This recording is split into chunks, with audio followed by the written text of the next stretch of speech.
Welcome to Tanasi Trace Alpacas. Today I thought we'd talk a little bit about whether alpacas are the livestock investment that you might be interested in. Would they fit in your farm or your small acreage, and whether or not you feel that they would fit your needs, your family's needs. So first I'd like to compare them with like a horse or cows or sheep or goats. And I've tried a few, most all of those except for the cows, and I can tell you that alpacas are a far easier managed animal than any of the others. As far as their temperament, they're a gentle animal, and they tend to be a little bit aloof in that they don't really need humans. We need them more than they need us.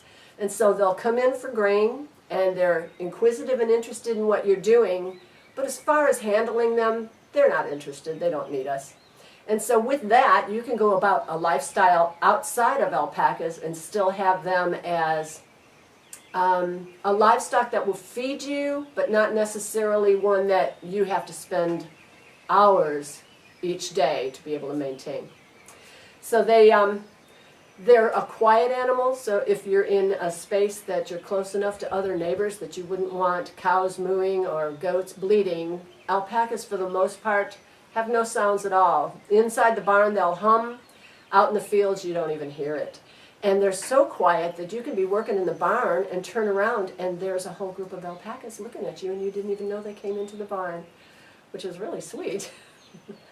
They are gentle in that children can play with them. And I mean, small kids are their favorites. They just love to crowd around the children. And so a child can train them on halter. A child can lead them around the yards like a dog on a leash. A child can train them to do obstacle courses like jumping over bales of hay and going in and out of the trailer.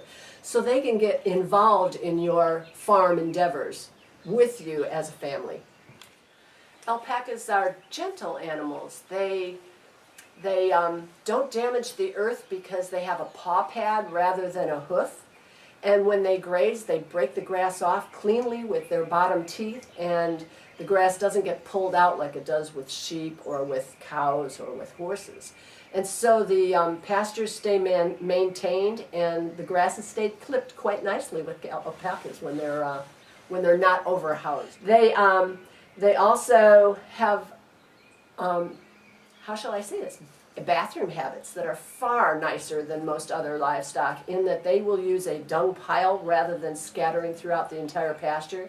So there's only one place that you need to go and collect the pellets to keep your pastures clean. And throughout the year, that's a glorious thing since you don't have piles of dung all over the pastures. And it's great fertilizer, I must admit. The alpaca has a very cool dung. So it can be used almost immediately in your garden. I use it in our grasses all summer long, and we don't have to use any chemical fertilizers or go out and actually buy any fertilizers. And I can scatter it literally from the pasture right out into my yards.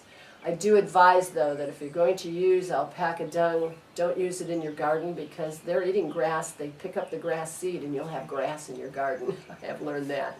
But it does thicken the yard grasses quite nicely. They're very efficient in their forage use, and so their body's metabolism utilizes every bit of the food that they eat. So we supplement our alpacas with about a cup of grain a day per alpaca. That's just 8 ounces of grain per day per animal. And we do that so that their fiber stays strong from one end of the year to the other. They're getting a nice even nutritional level on a day-to-day basis. But otherwise they'd be quite content to just eat the grasses in the fields.